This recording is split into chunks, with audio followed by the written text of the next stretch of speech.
If planting trees in neat, straight rows was truly the best way to grow food, nature would have figured that out long before we did. But forests don't grow in rows. Orchards didn't always either. For thousands of years, trees were planted in clusters, circles, guilds, and living systems that fed themselves and produced abundantly. So why did we abandon circular planting systems, some proven to increase yields by up to 400%, and replace them with rigid rows? And more importantly, should we switch back?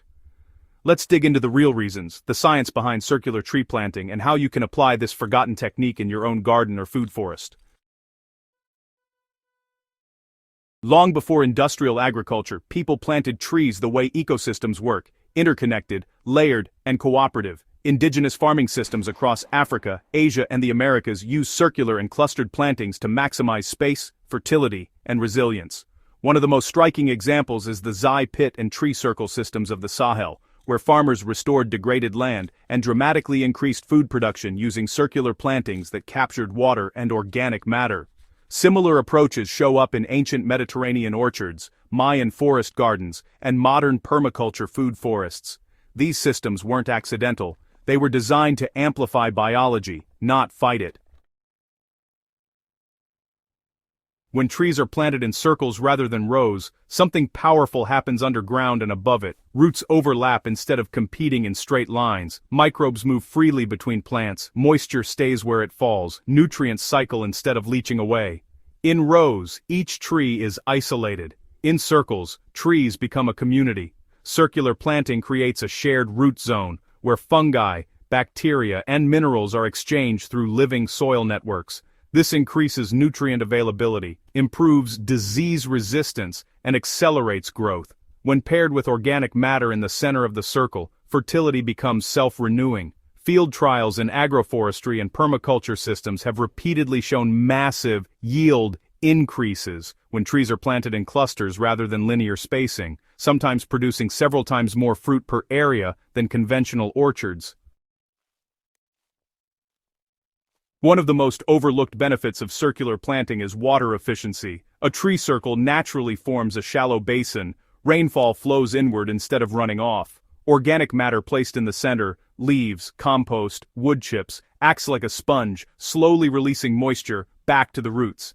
In dry regions, this alone can mean the difference between survival and failure. Rows, on the other hand, encourage runoff. Water flows down channels between trees, taking nutrients with it.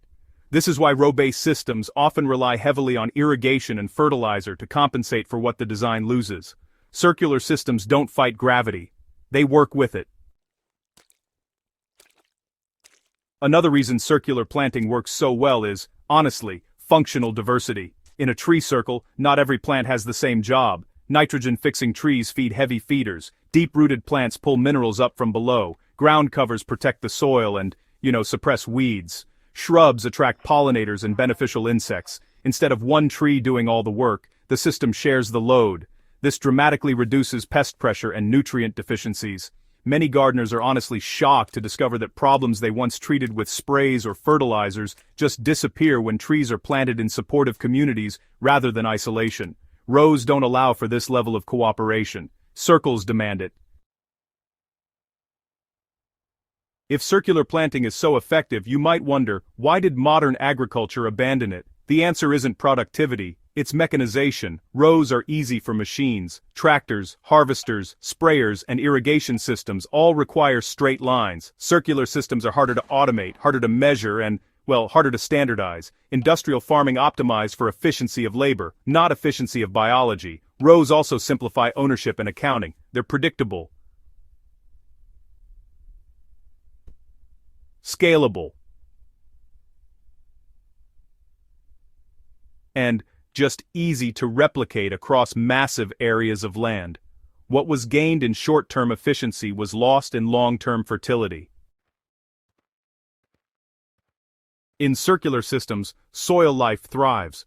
Fungal networks, especially mycorrhizal fungi, connect multiple trees together, allowing nutrients and water to flow where they're needed most. This wood-wide web simply doesn't develop as strongly in row-based plantings, where soil is frequently disturbed and compacted. Healthy fungal networks are one of the biggest drivers behind the explosive growth seen in circular tree systems. Once you build this biology, the system begins to feed itself. You don't need a forest or a farm to use this method. Tree circles work beautifully in small gardens, backyards, and even homesteads. Start with a central fertility zone. This can be a shallow pit or raised mound filled with compost, leaves, manure, and woody material. Around this center, plant 3 to 7 trees or shrubs depending on space. Mix species with different roles. Fruit trees, nitrogen fixers, support plants. Mulch heavily and disturb the soil as little as possible. Let roots find each other. Let microbes do the work. Within a season or two, most gardeners notice faster growth, darker leaves, fewer pests, and far less need for watering or feeding. Circular planting isn't a trend, it's a recovery of lost wisdom. As gardeners, we don't need to choose between ancient knowledge and modern science. When the two align, that's where the real power is. Tree circles remind us that abundance doesn't come from control, it comes from cooperation. When we stop forcing plants into lines and let them behave like ecosystems, yield becomes a side effect rather than a struggle. That's soil power in action. If rows truly worked better, nature would use them. The fact that forests don't should tell us everything we need to know. Tree circles aren't just about higher yields, they're about healthier soil, lower inputs, and systems that improve with time instead of collapsing without chemicals. If you're serious about growing more food with less effort, this is a technique worth bringing back. If this article helped you see your garden differently, make sure to subscribe to Soilpower, share this with a fellow gardener, and keep spreading knowledge that restores soil instead of depleting it.